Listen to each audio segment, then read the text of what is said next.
Hello and welcome to another Access VFX podcast. This is our fourth podcast in our Stay at Home series, and regular podcast subscribers, listeners, whatever the vernacular is, will know that we discuss the subjects of parenting and caring responsibilities in last year's Mums and Dads special episodes. I'm sure you've all listened to them ad nauseum, and we find ourselves now with this kind of combo of kind of parenting and homeschooling or caring for others in our care, that it's more prevalent now than ever for obvious reasons, and why we're doing this video conference from all of our homesteads. And we're doing all of this whilst we continue to deliver on projects, jobs and shows, because we've said on a number of these episodes that the VFX animation and games industry is still alive and well and chugging along. You know, there's still work coming in. So this episode we've entitled the Access VFX Guide to Caring in Lockdown. So very long title, but you get the gist, hopefully. And we hope that this, like all of our other video podcasts and the audio ones before that, will offer some support to those of you out there performing this wonderful balancing act. So that's my cheesy intro. I'm going to leave the intros to all of you now on the call. So over to our Brady Bunch celebrity squares that I see in front of me. Hello, I'm Paulene Hamilton from Blue Zoo. I'm head of people and talent at Blue Zoo. My current situation is that I was in Scotland to visit my old parents when lockdown came into force. So I'm now stuck in Scotland looking after my 88-year-old dad. Wow. And that was complete chance that you're up in Scotland? My mum was being moved into a nursing home on the 3 Fridays ago, and I came up for that. The home went into quarantine the next day, so we've not been able to see her. And I was fearful that I wasn't sure where the situation was going, and I didn't really want to leave my 88-year-old dad on his own. He has got carers that come in, but I didn't know if that was going to continue. So now I'm stuck here. That's where you needed to be, absolutely. Thank you, Pauline. Who's next? So my name's Elaine, Kieran, and I'm an R&D lead at DNEG. And I'm at home, like everybody else, with my 2 kids who are 4 and 8. So very much homeschooling and working at the same time. Thank you, Elaine. And you're no stranger to a Access VFX podcast, because you were one of our guests last year on that VFX Mums episode, right? Right, yeah. Excellent. So I'm expecting big things from you, Elaine. Thank you. Next. Hello, I'm Emma. I'm a producer at Moonraker VFX in Bristol, and I am a single mum to a 7 and 10-year-old who are with me for 50% of the time. Brilliant. Thank you, Emma. Hi, I'm Steve Greaves, and I work Union VFX, Editorial and Data Ops, and I have 1 inmate that's 2 years old, and at the moment I'm, as of today, caring for him full time as my wife's just started a new job. Excellent, thank you, Steve. And I'm enjoying your diaries that you're publishing at the moment. I'm not mentioning the C word, not the C word that you would expect, but the current C word. So I'm enjoying your blogs, mate. We should, Oh, thank you. You can plug that afterwards for sure. Thank you, Steve. Cool. Next. It's me, I guess. It is. All right. So hi, everyone. I'm Martin from the Foundry. I'm the head of creative specialists. We are really the in-house artists at the company. I am a father of 2, 11 and 7. And homeschooling is something I didn't really count on going into this whole thing. So that is quite a lot of fun. And they are fighting me along the way at every step trying to get through this. So it's definitely fun. You didn't sign up for this, for sure. I don't think anybody did. Thank you, Martin. Next. Leo. Hi, I'm Leo. I'm a software engineer for NPC Film, and I am homeschooling and working from home. My son is 9 years old now, and we are part of basically a same-sex couple family. So we've got 2 dads trying to both work from home and homeschool at the same time. It's been incredibly challenging. Well, it's great. Yeah, I mean, you make up the one of our dads on this call as well, and I'm actually really pleased to have some dads on this call, because you get quite a lot of mums or females on this call. So you get dads ×2 from you, Leo, for sure. So you can make up for that. Thank you, Tom. My name's Tom Box, co-founder of Blue Zoo Animation, and I've got 2 daughters, 7 and 4, who kind of not looking after. My wife's doing that, but working from home whilst they're being homeschooled. On a tropical island, clearly. Yep, I've escaped to the Bahamas. I know, I need to work on how to use all this tech. But yeah, thank you, Tom. And yeah, you've got your stamp card is full with Access VFX stay-at-home podcast. Yeah, right? yeah, that's right. Thanks, Tom. And last but not least. Hi, I'm Jenny Burbage from Milk Visual Effects. I look after marketing and comms for Milk. I have 2 kids, aged 10 and 12, and it's been interesting. Yeah, that's a good word to use for sure. Brilliant. All right, thank you, everyone. So I'm going to dive straight into it. I've got about 45 minutes to an hour to play with. So actually, as we've got Elaine on the call, and I've referenced our last set of kind of caring / kind of parenting episodes. We had a discussion on both the dad and the mum's episode around this kind of almost the side eye kind of eye roll that some parents get when they leave early or change their hours last minute, or they have to attend a school concert, or they have someone in their family who's not well. And I was going to ask, in the current situation, whether there's such a thing as a digital side eye now that everybody's working from home. What do you guys think? Is that something that exists currently in our new normal? I'm going in with a really heavy question first up, so I'm going to go Tom first. I've kind of experienced this just from when I'm going out at lunchtime or something, and you feel that kind of guilt that you're going to the park or whatever to play with your kids. I get that hour of daily exercise and you're not on call, and you feel kind of that angst that you're not working. So it's more of a self-inflicted side eye more than anything, I think. Yes, it's almost reversed in many ways, right? Yeah. Because we kind of do overcompensate traditionally when we work from home. Is that fair to say? If we have the odd day, yeah. For me personally, it might be the odd half day back in the olden days when we used to work. So we kind of taken that overcompensation to another level. So Emma, you had a point to raise on this one. Yeah, I'd say it's more beating myself up rather than the other way around. The first thing my boss did when this situation came into play was phone up and said, how are you going to cope? How can I help you? So there's been meetings where I've had a child sat on my knee or somebody in the background, that's more accepted. And if I need to pause for a minute, I'll pause for a minute, because I can't expect a 7-year-old to always understand what's important and what's not. So it's been fine, actually. And I think people are more forgiving because we're all in it together, and most people are in the same situation. Yeah, interesting. Do you reckon there's almost going to be not that there wasn't a respect for people with caring responsibilities, but do you think there's kind of even more of a respect now? I mean, it's kind of the ultimate project management task now, isn't it? Job, caring, all home and schooling. It's not just about making sure that they're okay. You've got to educate them as well. I mean, it's literally layers of quite stressful roles, right?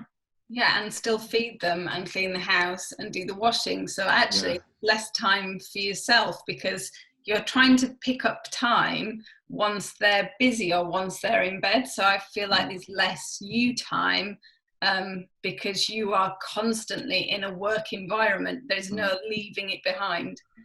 Yeah, and I guess when you're in your situation, like I said, you're a single parent, so there's no tag team. Is that fair to say? No, there's no tag team, but it's actually working quite well because the children have got 2 environments they can go to. So we're splitting our time down the middle, and I think it's good for them to know that in 2 days they'll be going to Daddy's house, who does things differently and schools differently.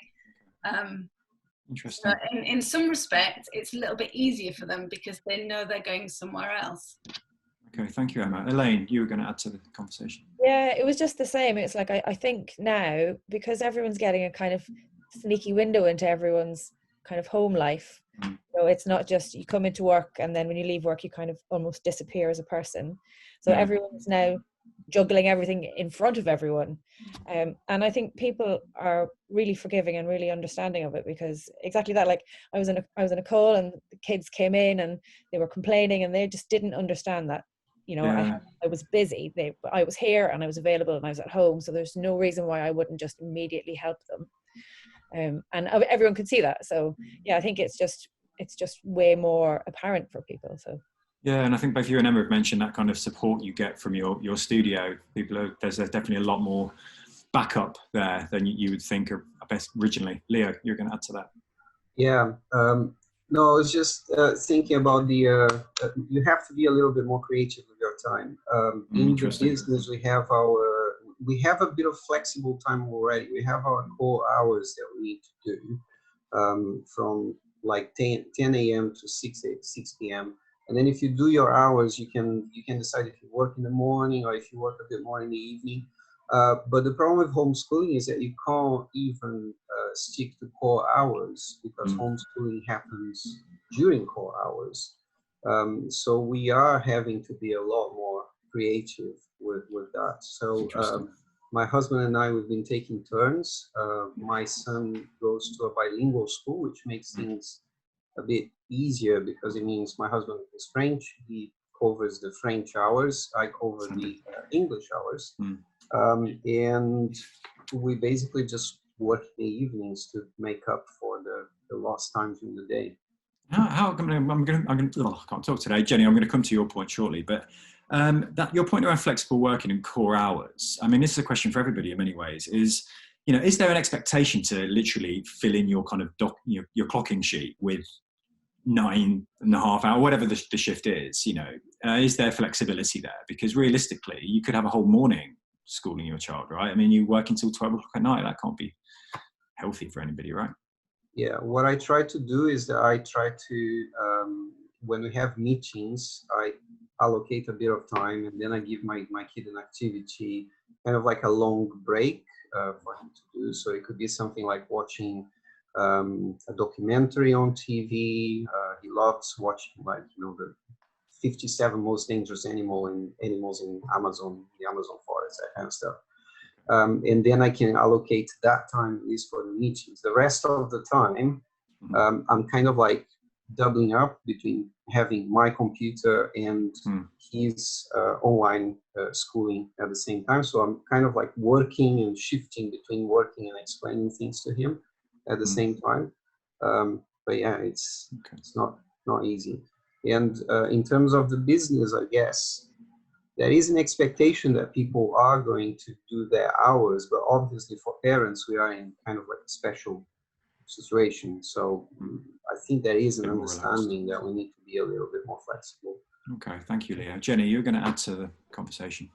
Yeah, I was just going to echo what Emma and Elaine had said about us all being in it together. And from what I've experienced at Milk and other people in other work environments, there's generally been a lot more respect for people's time, because some people could be getting ill. They could be looking after people who live in their household who are ill, supporting elderly parents, or have caring roles that aren't just looking after children. I've seen a lot of flexibility, which I think has been really encouraging.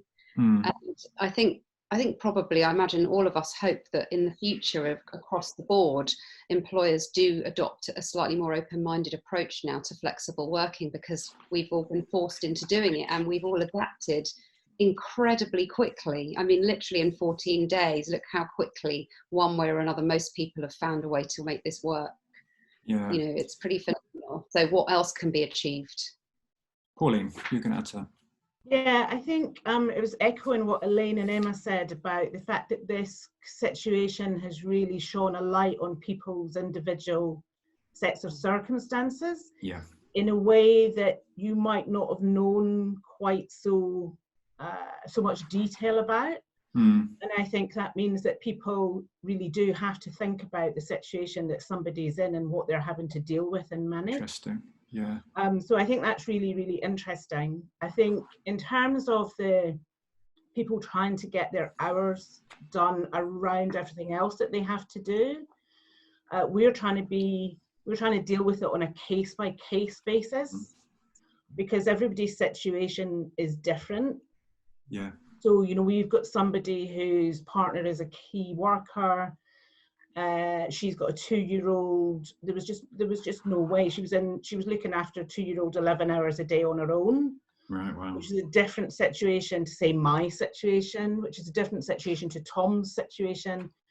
So we're trying to get information from everybody in each of those situations and say, what can we do, what can be done to help you? And we don't have an expectation that you can fit 8 hours in every day around all of this. And if you can't do that, how are we going to manage that?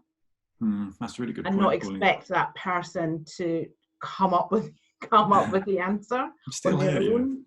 Yeah, exactly. Thank you, Paulene. I want to come back to this subject, but Elaine, you were going to add to that. I was just going to say, I think there's when you said the word expectation there, that's a really important word, because everybody's expectations of everything has had to be kind of reevaluated, because, you know, normal life as we know it has changed, and so our normal expectations of everything, of ourselves, of our kids, of the people we look after, of our co-workers, it all just kind of is irrelevant now, and we have to recalibrate what those expectations can be. Interesting. Yeah, I mean, on the back of what you just said about expectation, actually, and Pauline's point around situations and people's situations, is there, I feel that this whole, particularly kind of for companies, there's a real responsibility on leadership to almost, or test of leadership to understand their people, right? I mean, everybody's situations are different. I mean, everybody on this call has a different situation, right? Is there a responsibility on studio senior management to understand their teams more in some cases? Is that a fair question? I mean, and that can be a good thing, but it can also be a lot of pressure. Pauline? Yeah, I think what's really interesting about this situation is that not just people who have got caring responsibilities, but I know an awful lot about people's individual living circumstances that I didn't know before. And it's made me really appreciate what people that are in our company, how they live. And it might be to do with how many people they share a flat with or how many children they've got, but it's really made me feel like we have to be much more mindful of the different situations that people are living in. And that in normal circumstances, they come to work and they're super enthusiastic and you don't really know about these situations. But actually, some of them are quite challenging. Yeah. It's been a real insight for me. I bet, particularly in your role as head of people, right? I mean, even been doing these podcast episodes, I mean, they're all starting to kind of cross over a little bit. So on the last episode on wellbeing, there's a lot of conversation around, again, people's situations, you know, as people who live by themselves, as people who live in kind of, you know, flat shares, like particularly the younger generation.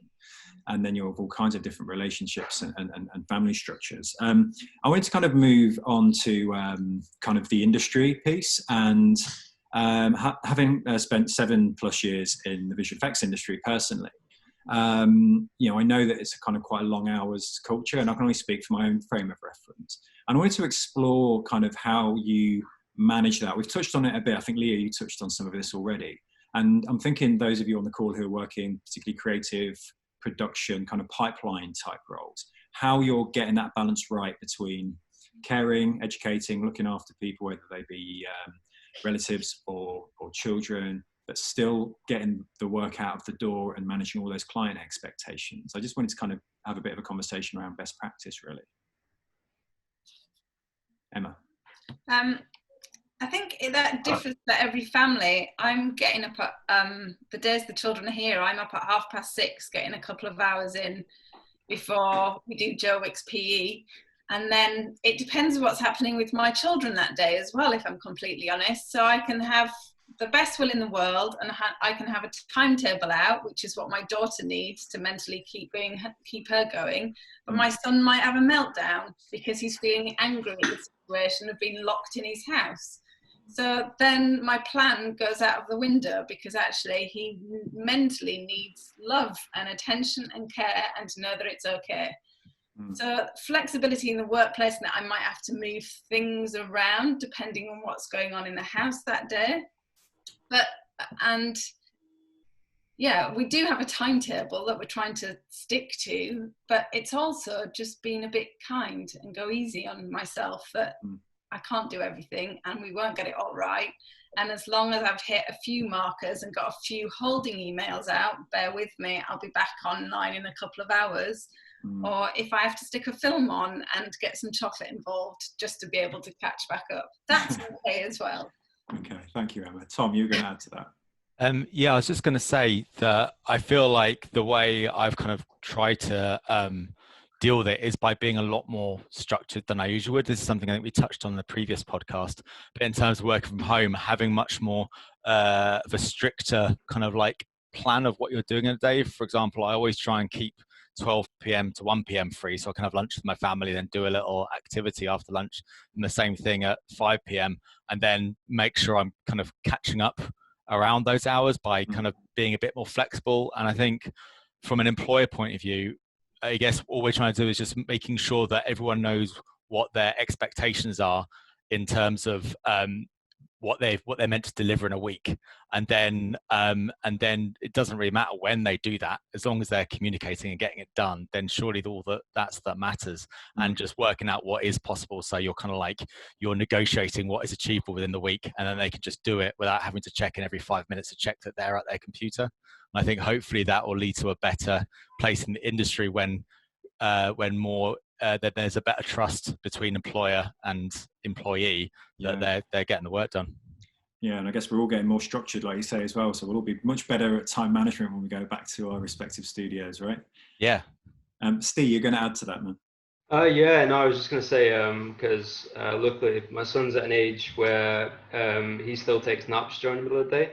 So I've always got that kind of couple of hours from like 12:30 till 2:30 to either take lunch or just sort of like ease myself back into like doing a load of work. And then as he gets up and everything else, like sort of give him a few hobbies to do, activities to do, if he'll do them, because he's at like a crazy age where he, to be honest, his attention span, he just kind of like, he'll look at something for about a minute and then he'll want to throw it around or something. So yeah, it's just been more of a case of sort of just being like knowing where, like managing expectations with all my colleagues by saying, hey, I'm probably not going to be able to get back to you straight away. Can you give me like plenty of notice as and when you need me to like do something that's quite urgent, and then getting back on it then using up what time I have for activities, or just making sure that he's staying in place. And I think that's fair. And I think I'm glad you mentioned managing expectations, because a number of you have already talked about there's more of an appreciation, there's more of an understanding for each given situation. So I mean, we've always managed expectations in our industry anyway, because it's client facing. So it's just encouraging to hear that actually, you might not be available for the whole morning. I know a lot of my mornings tend to be homeschooling, and then I focus in the afternoon on getting the job done, right? Jenny, you were going to add to that. Yeah, I was just going to echo very much what Tom was saying about it's about managing expectations. And I think probably the same approach in most studios, but at Milk it's very similar to how it's being handled at Blue Zoo, like Tom says.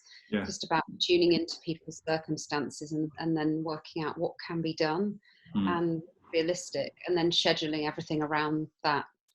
That's very much what I've been doing, similar to Tom, taking sort of a lunch break and some time afterwards, getting up a bit earlier in the morning before the kids are up, so that the time balanced out and it's not rushed and people know when to expect me. And that seems to be working quite well. Thank you, Jenny. Martin, I couldn't tell whether you lifted your hand or not, but I feel I should loop you into the conversation. You've been pensively soaking up all the answers. I do find it fascinating to listen to all your stories. My situation is maybe slightly different. I'm doing the whole working from home for 8 years now. Oh wow! In Austria, and so a lot of the feeding problems, I guess, having generally feeling uneasy by doing something else. I think I went through that initially, so I had the years to kind of prepare for these few weeks, and it all.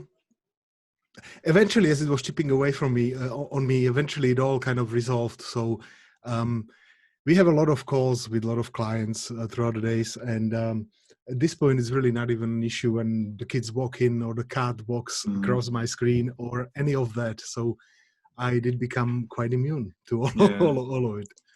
Yeah, I was really hoping that we've still got a good half an hour left of this conversation. I just want something to happen. It would just be great, as this is kind of about caring responsibility, some random human to appear in the background. Leo.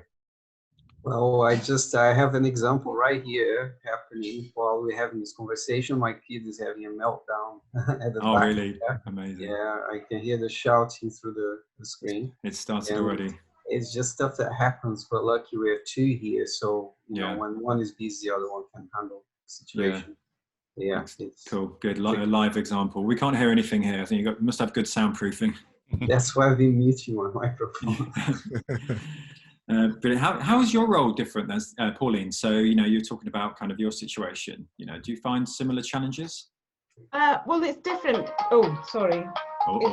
Third ground rule. It's different because obviously my dad's fairly self-sufficient. He rarely has a meltdown. He's quite self-sufficient, but he hasn't got the awareness. So, for example, there's a hatch here, and the reason that hatch is never in shot anymore is because often he'll just stick his head through. Brilliant. So I think my situation is different. I don't have to deal with homeschooling. Yeah. I don't have to deal with meltdowns. It's nowhere near as stressful, I don't think. There's emotional stresses to it in dealing with, in the reality, the day-to-day reality of what an 88-year-old man, is like. That's an emotional thing. But I certainly don't feel like I'm under the same sort of pressure as parents who are trying to, because let's face it, this isn't just like working from home. Yeah, it isn't at all. Yeah, I agree. It's not at all like working from home. We are all at home trying to work from home in a crisis. Yeah. And I think that's a really important distinction for everybody to have in their head, is that this isn't a normal working from home day. Yeah. It's a completely different situation. And so the expectations have to be altered. Yeah, absolutely. Thank you, Paul. It's a really good point. Elaine. Not going to call you Alien again, I promise. Elaine, you were going to add.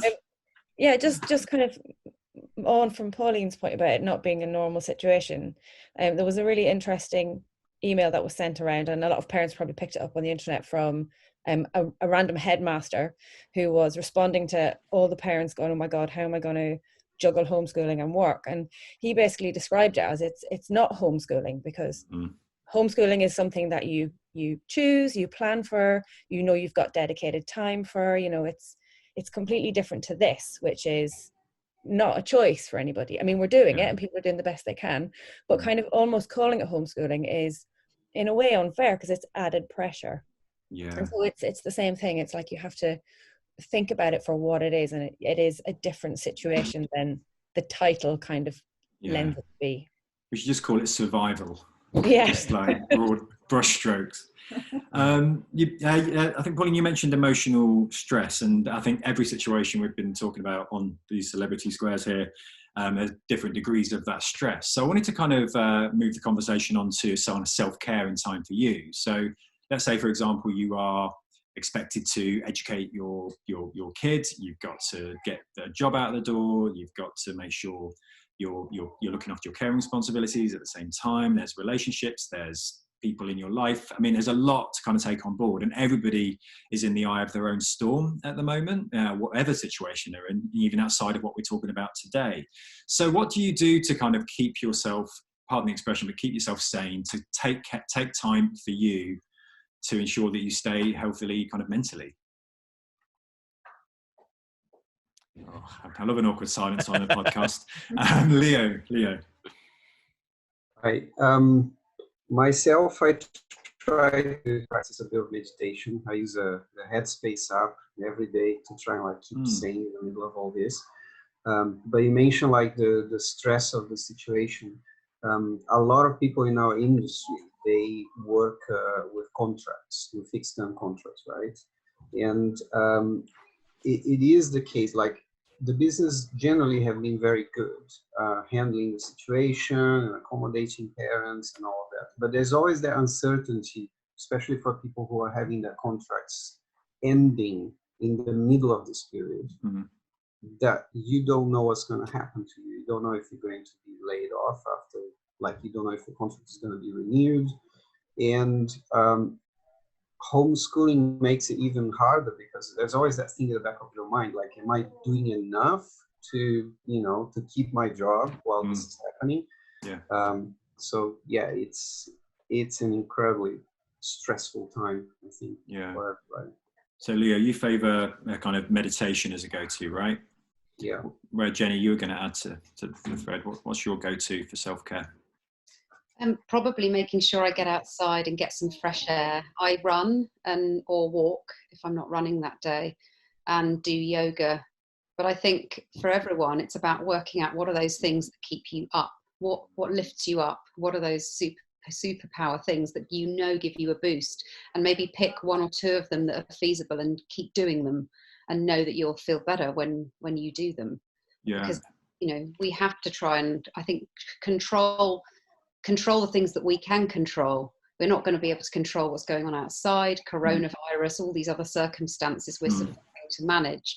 But the important thing, I think, is focusing on what we actually are able to control, because that can make you feel a lot better.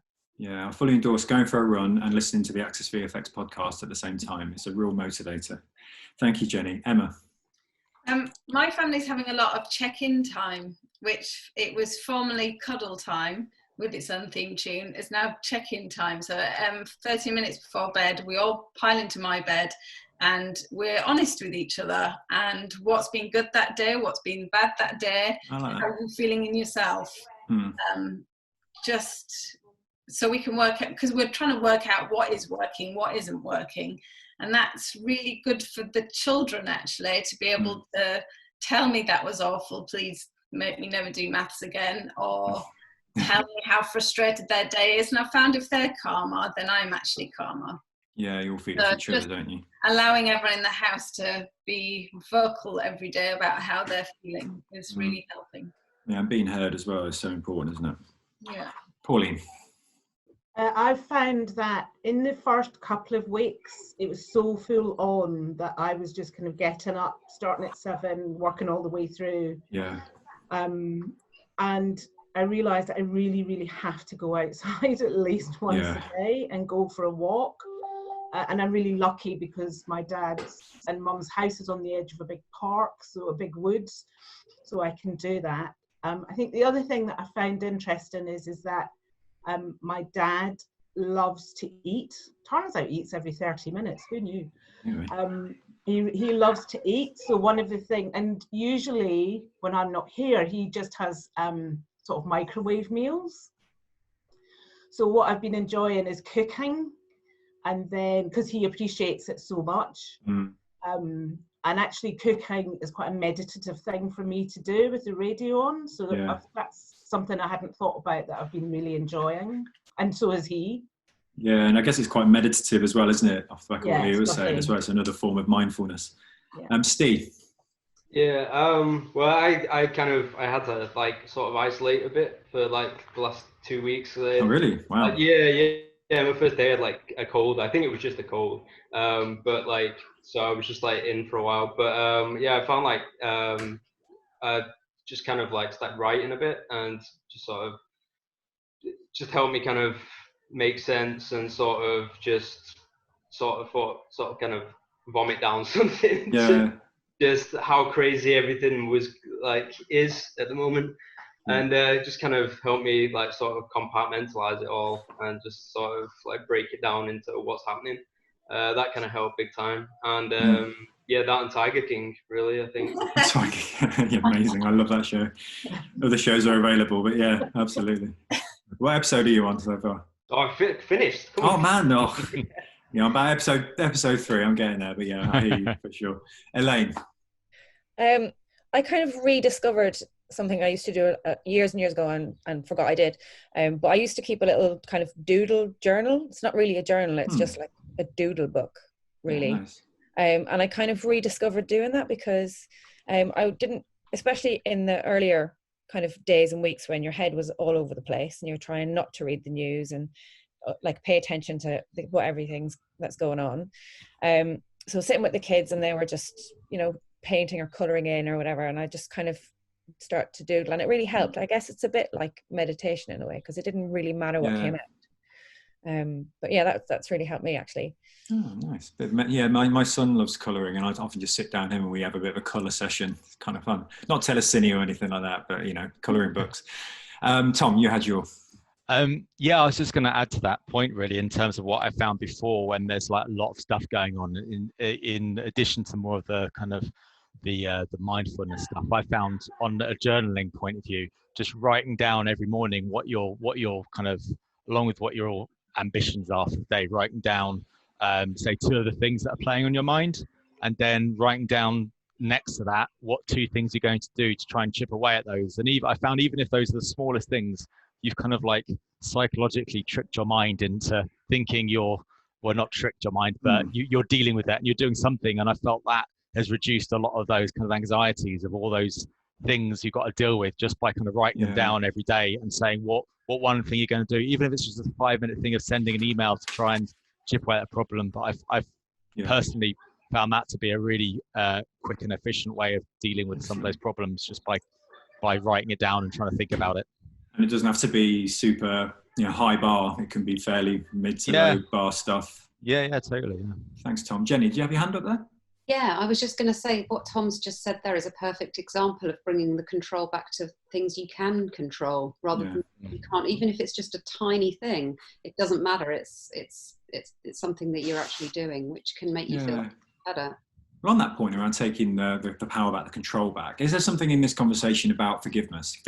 Like, I've been having a number of conversations around this about everybody giving this, not on this episode necessarily, but people giving themselves a hard time because they haven't, you know, delivered what they wanted to do, or they may not have ticked one of their journal achievements or anything like that. I mean, is there something about giving ourselves a break because A, this is a weird situation we're in, and B, we're not professional carers, we're not educators, right? So has anybody got anything to add to that, Tom?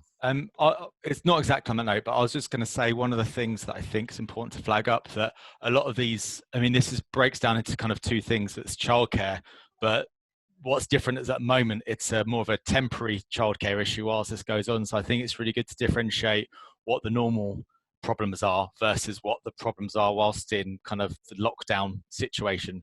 Because otherwise there is a resolution in time to that, but then it's about working out what small things you can do before that. So I think it's to keep in mind all the time that this isn't going to go on forever, I guess, is the simple way of saying that. But in terms of forgiveness, I thought you were going to say in terms of forgiveness about having children in the first place. Well, we could go there. If you want us to go there, Tom, we can.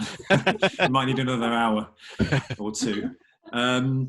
Any other comment on that then, about allowing yourself, you know, I remember years ago not years ago when I worked in L&D, I still work in L&D now, but, you know, about setting yourself objectives to you know, it's okay to fail. And in this case, it's okay to forgive ourselves. Elaine, you were going to add to that. Definitely, because when you look at all the stuff that is out there for, let's say, homeschooling, and there's reams and reams of websites that are now free, and there's all these people saying, I'm doing this and that and the other, and you sit down and you try and do any of it with your kids, and they just immediately go like, I don't want to learn my times tables and my spellings, and I don't want to do any of the things that you've thought would at least distract you for half an hour.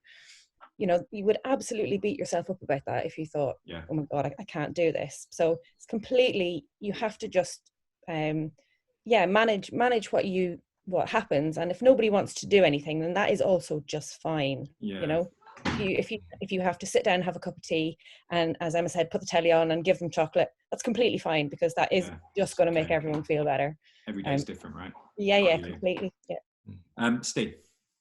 Yeah, no, I agree. It's sometimes you have to like put them in front of the TV for a couple of hours or something if need be, just to like get stuff done and be productive and that. And it is quite hard, really, like to not beat yourself up about it, especially when, you know, you're kind of coming along to the songs now because they're all drilled into your head because you've had it on that long in the background and everything. But like, yeah, it's all about like managing, and because there's no precedent for this situation that we're in, kind of everyone's just kind of adapting anyway, and doing their own thing. And it's like Tom says, it's not going to be forever. So you just kind of have to hold on to that thought a little bit sometimes, and just do as much as you can, in as much as as far as teaching them goes, and trying to educate them and everything else. I mean, like I said, my son's 2, so it's hard to kind of teach him anything at the moment, really, beyond just like the odd words, like we'll show him an apple or something. Just get like the odd object. But yeah, I think definitely sort of that self-forgiveness is definitely important in this.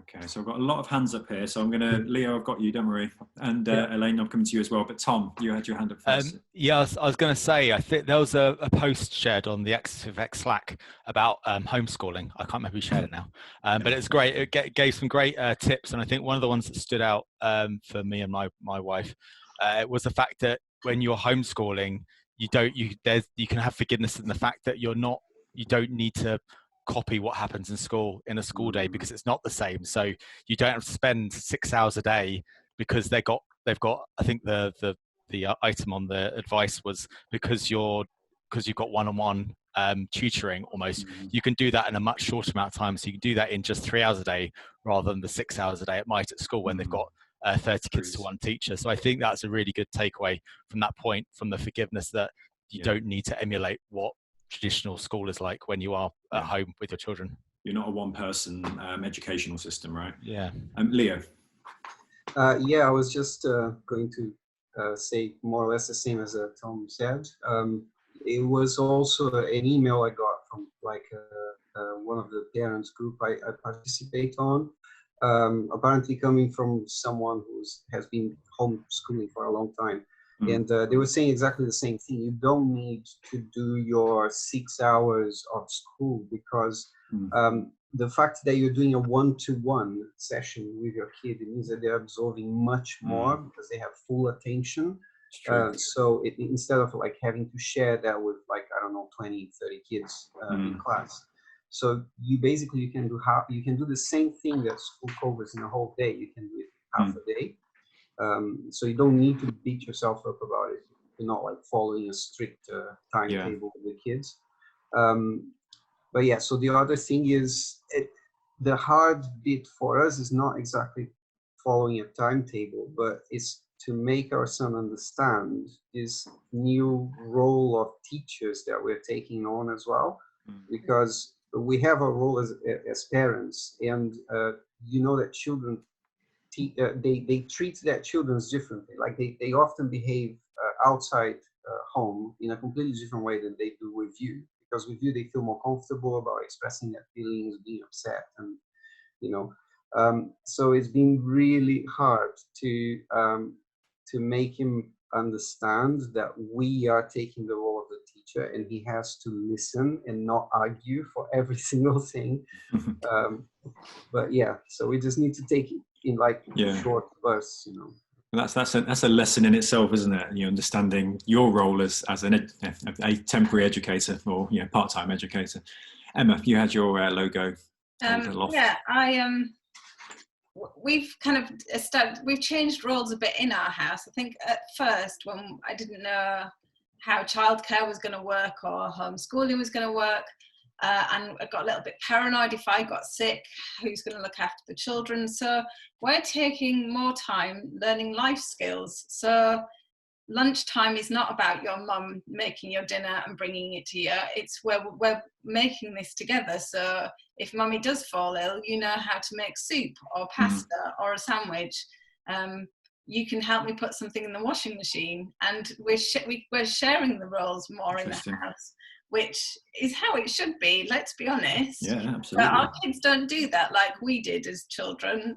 Maybe that's just my household. So that's been important, that we all look after each other and it doesn't all fall on me all of the time. But also being grateful, extremely grateful, rather than having to forgive myself that I've got a garden, which has been incredible, and we're in a house and we're all healthy and we've been able to get food and toilet rolls. So I know I can't get anything perfect, so that's gone out of the window, but just grateful and sharing all responsibilities has been the big takeaways from our house. It's a great one. I'm going to borrow that one for sure. Thank you, Emma. Jenny. I was going to agree with Emma. We've taken the opportunity to sort of do a few life skill things. My kids are 10 and 12, so it's easier to do that. Some are younger, but somebody made lunch and somebody's actually clearing up lunch, I hope, now. And the other one's going to help with dinner. And we're trying to do that every day. I've kind of created a little menu for them. It's the Easter holidays now, but 2 education related things in the morning, but that doesn't have to be lessons. Just something that they've chosen that maybe schools set them, or that they want to do, a quiz. And then they choose a house thing to do, help with lunch, help with dinner, and something creative if they want to. And then we get some exercise. But they can choose from a menu of different options every morning if they want. Yeah. I found that works because they feel like they're choosing what they want to do rather than me saying, right, today we're doing maths and English and history or whatever. Yeah, thank you, Jen. They're enjoying mucking in, which is nice. Yeah, to Emma's point, Emma's point, life skill stuff. I'm getting a bit of feedback there. Elaine.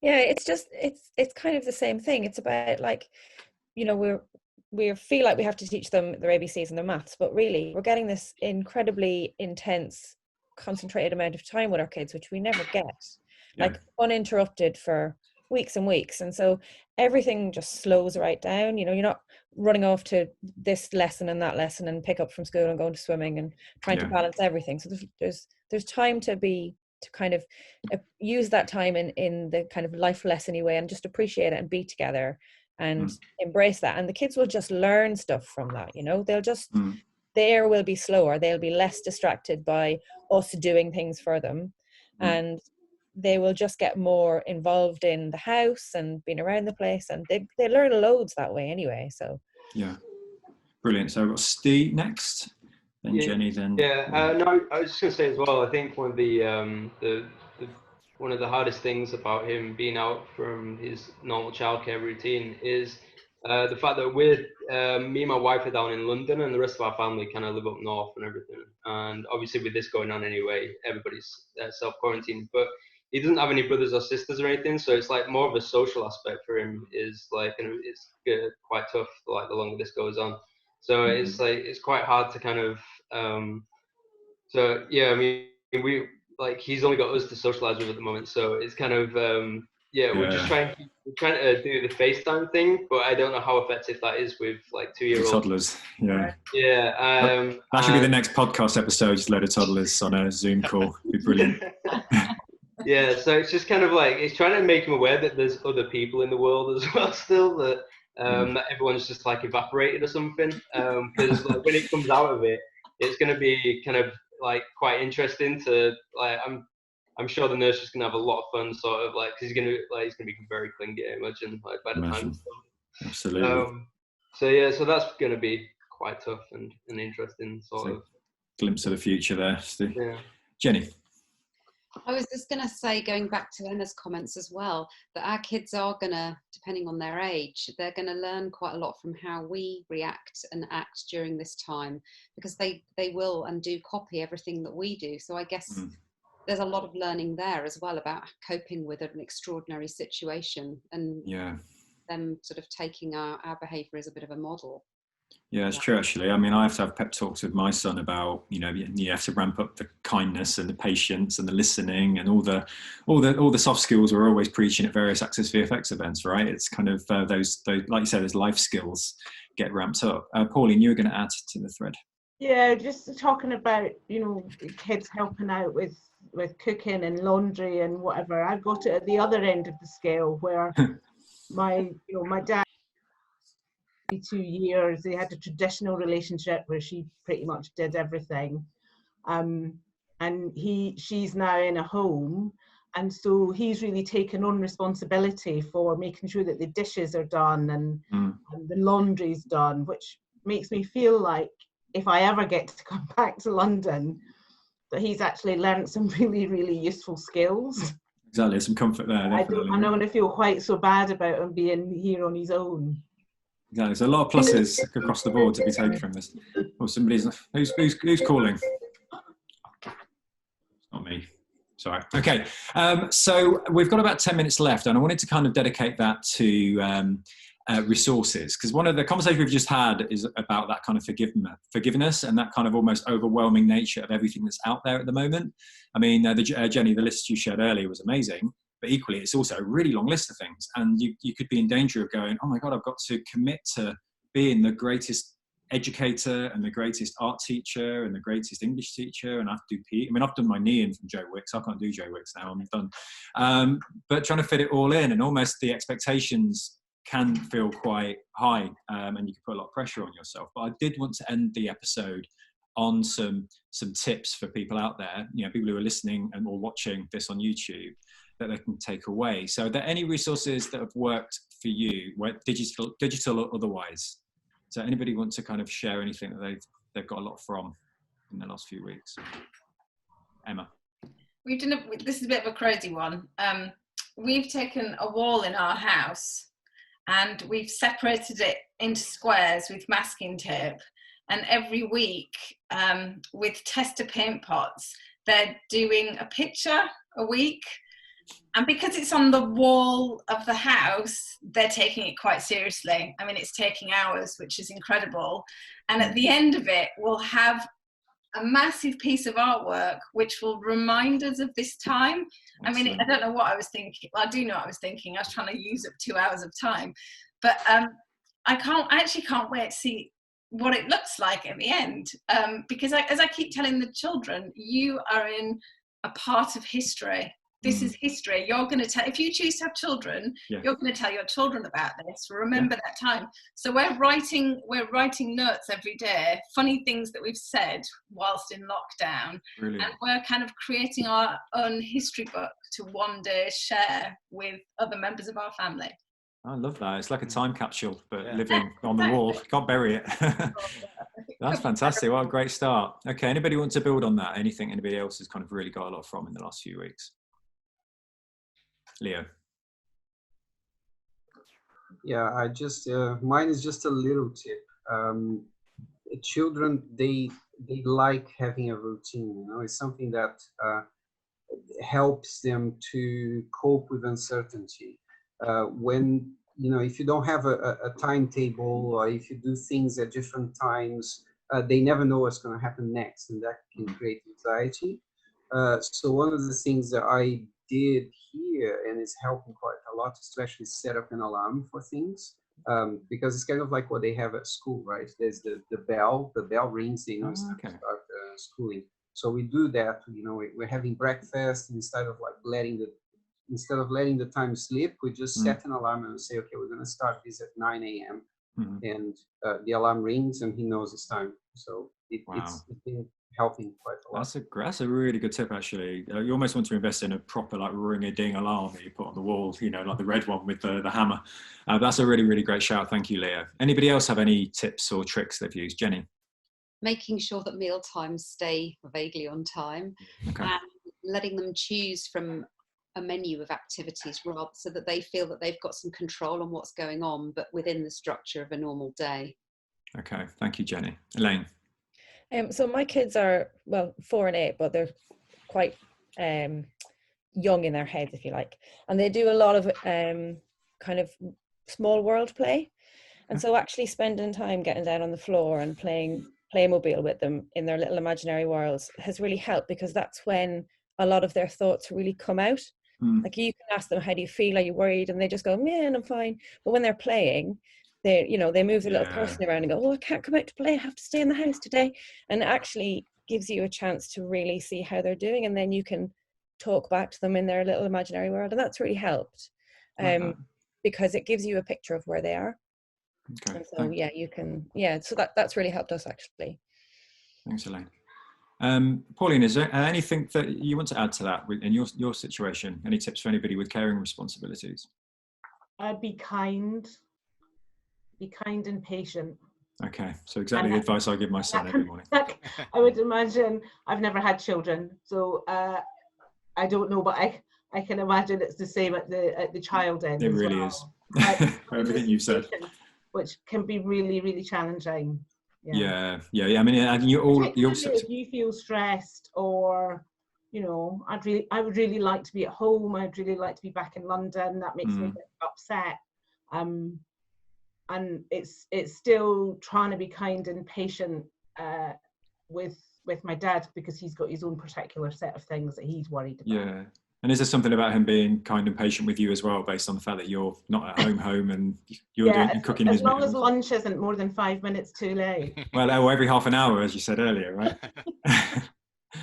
Brilliant. Anybody else want to throw anything else in? Because I know that time flies on these podcasts, and I'm very aware we've done almost an hour of conversation. And I'm not sure what limits are with podcasts, but I think hour feels like the attention that people have on these things when they go when Jenny's out for a run, listening to the next one. But does anybody have anything else, any great gold tips they want to add before we close? Any final words, Jenny?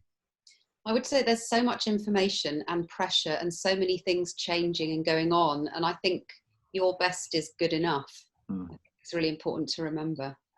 Wow, that's some real dynamite final words there. Thank you. That's another mic drop moment. So I just want to thank everybody on the call. Thank you so much for giving up another hour of your day to contribute to the Stay at Home series. I think there's a hashtag in there for the next social announcement. So I want to say a big thank you to Pauline, to Elaine, to Martin, to Steve, to Emma, to Leo, to Tom, and to Jenny. A little plug for our next podcast. I always do the plugs because it means we have to do it. So I'm looking at Tom square now just to check he's on board. So we're going to be doing our part 2 to our Staying Well While Staying In episode. And we're attempting to do it as a live feed, so a live webinar with audience interaction and participation. So we'll be putting the word out about that this week. So we hope you'll tune in for that. And I want to thank to anybody who's downloading these, who's listening to them on YouTube, watching them on YouTube, or listening to them on our various podcast platforms. We're getting lots of great feedback that these really help people out. And I think the conversation you had just now, I mean, it's helped me out as a parent, so all of you. So thank you. That's the only reason I put it in, just to kind of get a bit of emotional support. But yeah, big thank you. Thank you for getting involved with the VFX podcast, whether you're on the Celebrity Squares or listening or watching. So have a great day, have a great week, stay well, stay safe, and see you on the next one.